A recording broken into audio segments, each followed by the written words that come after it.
አሁን የተመረመረው የ3 ወሩ 9 ነው ብለሽኛል። 9.3 ሆነ። 9.3 ነው። ሁልጊዜ ስኳሩ እንደዚሁ 9 ቤት 9.3 እየሆነ ቢቀጥል ቀሪ ዘመኑን ምን የሚሆን ይመስልሻል? ጥሩ አይመስልም። ያው ለውስጥ ኦርጋኖቹ እየተጎዱ መሄድ ነው። ጎበዝ አየሻውን የውስጥ ኦርጋኖች ያልሽውን የሚጎዳው የስኳሩ ታይፕ 1 ወይ ታይፕ 2 መሆን አይደለም። አየሽ የስኳሩ መጠን ነው። የቤቢ እኩዮች ስኳራቸው ስንት ይመስልሻል? የ3 ወራቸው ስኳር የሌለባቸው የቤቢ እኩዮች ስንት ይመስልሻል? የ3 ወር ስኳራቸው ከ4 እስከ 5 ምናልባት አላውቅም። ጎበዝ 5 እንኳን ለነሱ ከፍተኛ 5 እንኳን አይሆኑም። ጤነኛ ልጆች በትክክል የሚመገቡ ያልፋፉ ልጆች ምናልባትም 4.5 6 ምናምን ነው የሚሆኑት። ለማለት 6.5 እንኳን ከሆነ ለቤቢ ከነሱ አንጻር የእሱ አይን፣ የእሱ ኩላሊት፣ የእሱ ልብ አደጋ ላይ ነው ማለት ነው። እንግዲህ ለእናት እንደዚህ ብዬ በማውራቴ ሶሪ እረዳለሁ። ፊሊንጉ እኔ ጋርም አለ፣ ግን እንደው ማወቅ ስላለብሽ ነው። አገኘሽኛል። አሁን በጣም እንኳንና 9 6 ቤት እንኳን ፈጽሞ ሰላም ይገባም ነው እያልኩ ያለሁት። ስለሚሆን ነው ይሄንን ብዬ ማውራሽ፣ ስለሚቻል ነው፣ ስለሚሆን ነው። ዝም ብዬ ከመሬት ተነስቼ ወይ በቃ ማይሆን ነገር አይደለም እየነገርኩሽ ያለሁት። እና እንደ እናት ልጆችሽ ናቸው የሚረብሹት? ስንት ናቸው? 4 ናቸው። ስንት ዓመትሽ ነው አንቺ? እኔ አሁን ወደ 40 እየተጠጋው ነው። ዋው ቤቢ ስንት? የመጀመሪያ ነው ቤቢ? ሁለተኛ ነው። ስለዚህ ምግብ መቀየር አለባችሁ። አሁን ታይፕ 1 በመሆኑ እዚህ ላይቭ ላይ ምግብ ይሄን አብዩ ብዬ ብነግርሽ ወዲያው ስኳር መዋዠቅ ይጀምራል። በጣም መርፌ መቀነስም ተከታትሎ ስለሚፈልግ በአካል ወይ ቢሮ መጥተሽ እናወራለን። ግን ቁልፍ ነገር ጨብጠሽ እንድትጅ የምፈልገው ብዙ ነገር ማድረግ ትችያለሽ ነው እያልኩ ያለሁት። ታይፕ 1 መሆኑን ፈጽመው መቀየር አትችይም። እግዚአብሔር መቀየር ይችላል ብዬ አስባለሁ። ሕክምናውም ብዙ አድቫንስመንት አለ፣ ብዙ ተስፋ የሚሰጡ ነገሮች አሉ። ይህን ግን አሁንም ተስፋ ያለ ነገር፣ አየር ላይ ያለ ነገር፣ መሬት ላይ ባልወረደ ነገር ማውራት አንችልም። ማውራት የምንችለው ከነገ ቁርሱ ጀምሮ ምሳው ጀምሮ የምትቀይራቸው ምግቦች የቤቢን የነገ ህይወት ፐርፌክት ያደርጉታል። ይህንን ነው ማውራሽ፣ ይህንን ነው የምናደርገው። ሌላው ደግሞ ለቤቢ የምትመግቡት ምግብ እሱ ታይፕ 1 ስለሆነ አይደለም ነው እያልኩሽ ያለሁት። ሁሉም ልጆች ትንሽ ልዩነት ቢኖራቸውም ለሁሉም ልጆች ምግብሽን ትቀይሪያለሽ፣ የአንቺን ምግብ ትቀይሪያለሽ፣ የባለቤትሽን ምግብ ትቀይሪያለሽ። ይሄ ሲሆን እንደ ቤተሰብ ስትለወጡ ቤቢም ብቸኝነት ስለማይሰማው ለእሱ ብቻ ተለይቶ ስለማይሰራለት በጣም ውጤት ታያላችሁ ብዬ አስባለሁ። እና ብዙ ሆፕፉ ነገሮች አሉ፣ ብዙ ተስፋ የሚሰጡ ነገሮች አሉ። ስፖርት መስራቱ ደግሞ እጅግ የሚበረታታ ነገር ነው። አየሽ ምግቦቹ እና የሚሰራው ኤክሰርሳይዝ ስላልተመጣጠነ እንጂ ይሄማ የሚፈለግ ነገር እኮ ነው። ቤቢ ኢንካሬጅመንቱ ኖሮት ጡንቻ ገነባ ማለት ጡንቻ ብቻውን ኢንሱሊን በዩ። አየሽ ጡንቻ ያለው ሰው ስኳሩን መቆጣጠር ይችላል ነው እያልኩሽ ያለሁት። ስለዚህ አሁን እንደውም ጂም ተመዘገበ፣ ጂም መግባት ጡንቻ ምናምን ይላል። በቃ አሁን ይሄ በቃ የማይገኝ ነገር ነው። ብዙ ጊዜ የምንቸገረው ልጆች እንደዚህ ለስፖርት ተነሳሽነት አይኖራቸውም እና እንደሱ አይነት ተነሳሽነቱ ካለ በአጭር ጊዜ ውስጥ ሰውነቱን እየገነባ ትንሽዬ ኢንሱሊን ለዛውም ስንት ነው የሚወስደው? ጠዋት አሁን በጣም ብዙ ነው እንዴ! በጠዋት የሚወስደው ወደ 30 ጠዋት 35 ማታ 20። አየሽ በጣም ብዙ ነው እየወሰደ ያለው። በጣም በሱ እድሜ 50 ወሰደ እንበል አየሽ 20 ዓመት ሲሞላውስ ይሄ ልጅ ስንት ሊወስድ ነው? አየሽ ያንኑ እየበላ እየፋፋ ቦርጫም እየሆነ ስለ ታይፕ 1 ስኳር ስትጨነቂ ሁለተኛ ስኳር ይዘዋል። ከመወፈር ጋር የሚመጣ ስኳር አዋቂዎች ላይ ቦርጫ ሰዎች ላይ የሚከሰት ስኳር ይጨመርበታል። ለዚያ ደግሞ የኢንሱሊን ዶዝ በየጊዜው እየተጨመረ ነው የሚሄደው። ያ ማለት ቅድም ስማቸውን መጥራት የሚዘገንኑ ነገሮች በያለ እድሜ እንዲመጡ ነው የሚሆነው እና በዛ መልክ እናግዝሻለን። ቤቢ አለ ላውራው አለ ቤኒ ና ቶሎ ና፣ ተፈልገን ዝጋው በሩ ና፣ ዶክተር ያናግራል። ሄሎ እንዴት ነህ? እግዚአብሔር ይመስገን። ጎበዝ ስፖርት ስላለ አሉ። በርታ። እሺ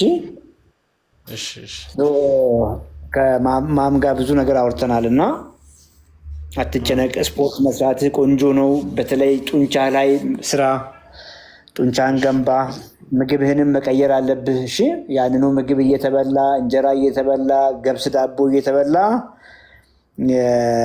ፐርፌክት ሄልዝ አይመጣም። አንተ ደግሞ ጎበዝ ልጅ ነህ፣ ተነሳሽነቱ አለ፣ ሰውነትህን እየገነባ ነው እና ሰውነትህንም እየገነባ አያርላውን ሰውነትህንም እየገነባ ቅርጽ ቆንጆ ሆኖ ስኳርህንም እርግጥ አድርገህ እሺ፣ ኖርማል ስኳር ሆኖ ከጓደኞች ጋር ጤና የሚወዳደር የተሻለ ሰውነትን ዲቨሎፕ አድርገህ ቀሪ ዘመንን እንድትኖር ስለማዘር ነው ከእሷ ጋር ይሆን ነው። ቢሮ እንግዲህ መምጣት ካለባችሁ ትመጡና እናውራለን። ጎበዝ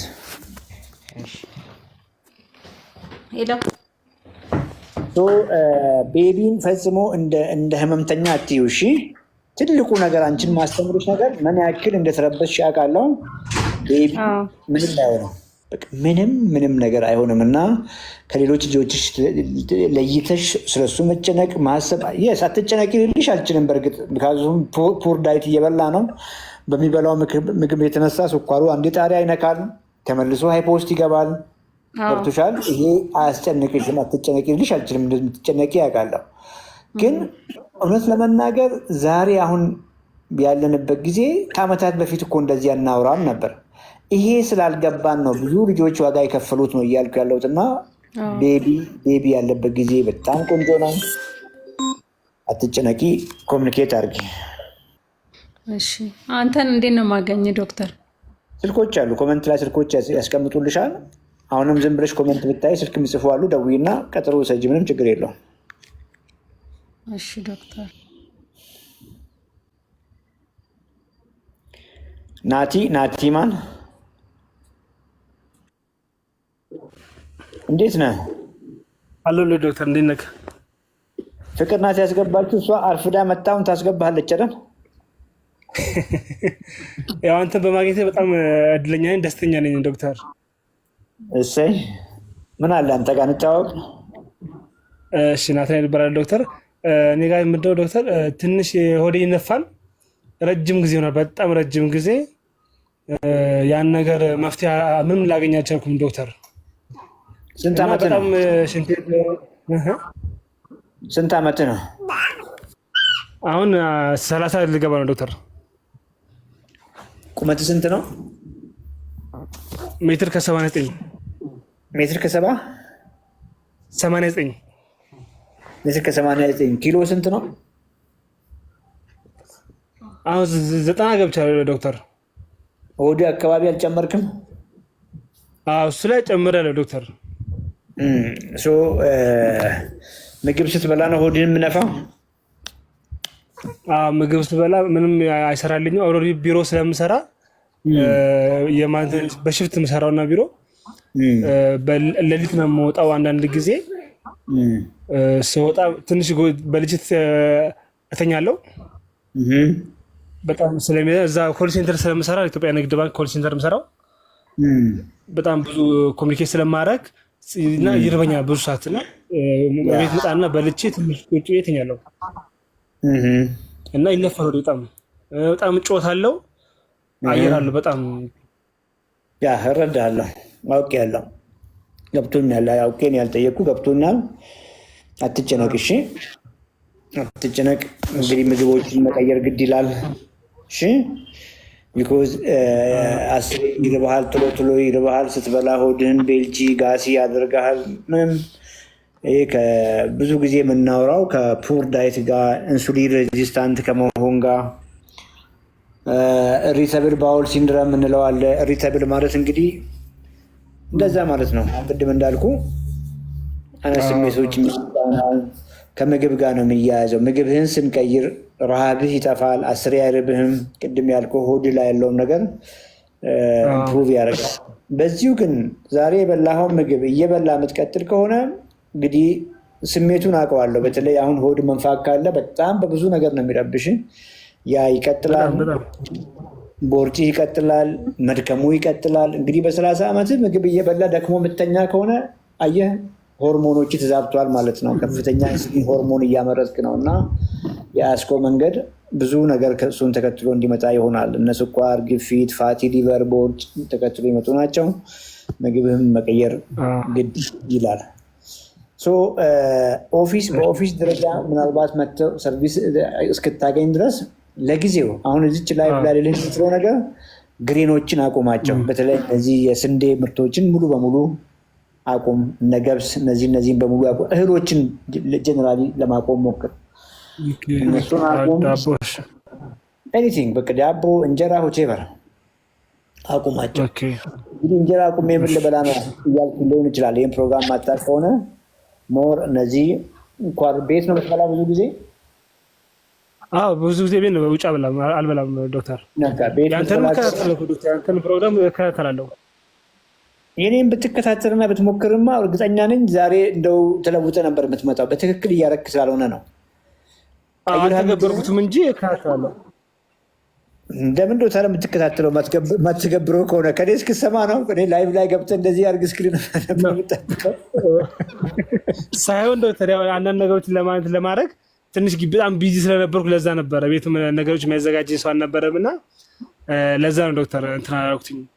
እና ሕክምና ያስፈልገዋል ወይስ አያስፈልገውም ብዬ ነው መጀመሪያ ነገርኩህ እኮ። ቢኮዝ መብላትህ እኮ አልቀረም። ቢዚ ሆነህም እኮ እየበላህ ነው አይደል? አሁን የምግብህን ታይፕ እኮ ብቻ ነው የምትቀይረው። የምግብህን ታይፕ የምትበላውን ምግብ አይነት እኮ መቀየር ነው። ቢዚ ከሆንክ እንዲሁም ኩክ ለማድረግ እኮ የሚያስቸግርህ ከሆነ ፍሪጅ ውስጥ አይብ እኮ መያዝ ነው። አይብ ዝግጅት እኮ አይጠይቅም አይደል? አይቧን አውጥተህ ሚጥሚጣ ነገር ጨምረህ እኮ በማንኪያ መብላት ነው አይደል? ለምሳሌ እርጎ ግሪክ ዮገርት ብለን የምንላት አንድ ቦታ ኮመንት ላይ ጽፉልሃል። እሱ እኮ ዝግጅት አይጠይቅም። ከፍተህ እኮ የምጠጣው ነው። ስራ ቦታ የሚይዘህ እኮ የምጠጣው ነገር ነው። አየህ እንዴ ቀላል እንደሆነ። ዝግጅት አይጠይቅም። እንቁላል ለሳምንት የሚሆን ቀቅለህ እኮ ፍሪጅ ውስጥ ማድረግ ትችላለህ። ገብቶሃል? የሚበላሽ ነገር አይደለም። ቢሮ ላይ በሻንጣ በቦርሳ ይዘህ መሄድ ትችላለህ። ከፍተህ አስኳሏን እያወጣ መብላት ምንም እኮ ዝግጅት አይጠይቅም። መንገዱ ግልጽ ስላልሆነ ነው። ብዙ ጊዜ እንደዚህ ፊት ለፊት እስኪነገረን ሜቢ ለእኔ ይሰራል ወይ ብለህ ግራ ስለምትጋባ እንጂ 100% ለአንተም ይሰራል። እሺ፣ ስለዚህ እነዚህ አሳን ኳሊቲ ፕሮቲን ብለን የምንላቸውን በበቂ መጠን ከአትክልቶች ጋር አድርገህ ለመመገብ ሞክር ለሳምንታት። ከሳምንታት በኋላ ቀስ እያልክ ፍራፍሬውን ለውጥህን አይተህ ልክ እንደመሞከር ነው የምታደርገው። ከሳምንታት በኋላ እነ ድንችን፣ ስኳር ድንችን እነሱ እንኳን እንደዛ አይነት ኢሹ የላቸውም። ሆድን የመንፋት ነገር ላይ ኢሹ የላቸውም። ፍራፍሬ እየጨመርክ ጥራጥሬ፣ ድፍን ምስር፣ ባቄላ፣ ብሎቄ እየጨመርክ ታያለህ። ዘን ቅድም ያልኩ ወደ እህሎቹ ጋር ትመጣለህ። እህሎቹን እንደ ሳይድ ዲሽ እየጨመርክ ትመጣለህ። የሚቀሰቅስብህ ከሆነ ስንዴን በልተህ አቮይድ ታደርጋለህ ማለት ነው። ዘን የገብስ ምርቶችን ትሞክራለህ። ብዙ ጊዜ ሲሚላር ናቸውና እሱንም አጃውንም እያልክ ጤፉንም እየጨመርክ ትቀጥላለህ። ዋናው ነገር ይሄኛው አሁን የነገርከኝ የገት ኢሹ የሆድ ኢሹ ብኖር ባይኖርም ምግብህ እኮ ይሄ ነው። ሆድ ላይ ኢሹ ስላለ አይደለም፣ ወይ ደግሞ ቦርጭ ስለመጣብህ አይደለም እንደዚህ ምግብ የምትቀይረው። ሜትር ከ83 ከሆንክ 30 ዓመት ዕድሜ ከሆንክ እንደው ዛሬ የበላኸውን እንደው ታስታውሳለህ? ምግብህን እንደ መግባቢያ የተግባባን እንድንሄድ ምግብህን ታስታውሳለህ? ቁርስ የበላኸውን መሰራት አስታውሳለሁ። ቁርስ ፍርፍር ነው የበላሁት፣ ኖርማል ፍርፍር በልቻለሁ፣ ዳቦ በልቻለሁ። ምሳ ደግሞ ቀይ ወጥ ነው የበላሁት፣ ስጋ ቀይ ወጥ ነው የበላሁት ምሳ። በእንጀራ በእንጀራና በዳቦ ነው የበላሁት ዶክተር። እራት ግን አልበላሁም ዶክተር። ያው እራትም ያው እያየው ነው፣ ቤት የተዘጋጀ ነው። እንጀራ በወጥ ነው የሚሆነው፣ ሌላ ምንም ነገር አይሆንም። እርግጠኛ ነኝ። አስበው በቀን ማግኘት ያለብህ የኳሊቲ ፕሮቲኖች ብለን የምናስበውን 160 አካባቢ ግራም ማግኘት አለብህ። 160 ከነጋ እንኳን የበላኸው 30 እኮ አይሞላም አንተ። ከዛች ከፍርፍሩም ከዳቦም ከእንጀራውም ቀይ ወጥ ካልከውም በሙሉ ቢደመር 30 እንኳን አይሞላም። አየህ፣ ይሄን ያላገኘ ሰውነት እንግዲህ 160 ማግኘት የሚገባህ ልጅ 30 ብቻ ከሰጠኸው እንዴት ዝም ይላል? 10 እኮ ነው ረሃብ የሚሰድብህ። 10 እኮ ነው ምግብ አምጣ ብሎ የሚያስጨንቅ። ያ ብቻ ሳይሆን ፊት ለፊት የቀረበውን ፍርፍር በልተህ እንኳን አትመለስም። ብዙ ነው የሚያስበላህ ነው እያልኩ ያለሁት። ልክ ነው ዶክተር። ስለዚህ ጥፋቱ ከአንተ ጋር ሳይሆን ምግቦቹ ባዶ በመሆናቸው ሰውነት የሚፈልገውን ነገር በበቂ መጠን ስለማይሰጡ ነው። እና እንደው ከዚች ሰዓት በኋላ አሁንም ሰዓት እኮ አለ። አሁን የሚዘጋጅልህን ምግብ የሆነ ጎመን ነገር ከእንቁላል ጋር ተደርጎ ከአሁኑ እንኳን ምግብ የምትቀይር በሰላም ተኝተህ ትነሳለህ። ጠዋት ከእንቅልፍ ተነሳ፣ ሴም ቲንግ እንቁላል ነክ ነገር አይብርጎ አድርገህ ከአትክልት ጋር ምሳ፣ ጥብስ ነገር ከአትክልት ጋር፣ አየህ አሳ ነክ ነገር ከአትክልት ጋር ሺፍት አድርግ። ምንም ዝግጅት አይጠይቅም። ይሄ በጣም ቀላል ነው። ተገበራለሁ። እኔማ መድኃኒት ምናምን ድንገት ከታዘብ ብያስቤ ነበር። ይሄ ከሆነማ እቀይራለሁ ዶክተር። ይሄን ነገር ወይ መድኃኒቱንማ ኤኒዌይ አሁን ሌላ ባልናገር ደስ ይለኛል። ኤኒዌይ በርታ እና ሳምንት እኮ አላልኩም። ሳምንት ሳይሞላ ብዙ ለውጥ ያለ በርታ። እሺ ዶክተር፣ አመሰግናለሁ ዶክተር። ጎበዝ።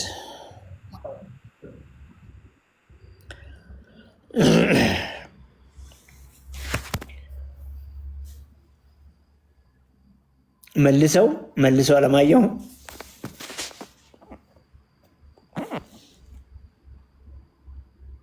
ይሰማል?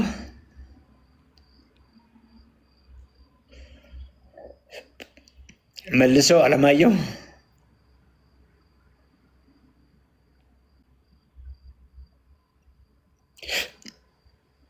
ፍቅር መልሰው አይሰማትም። መልዕክት ካለሽ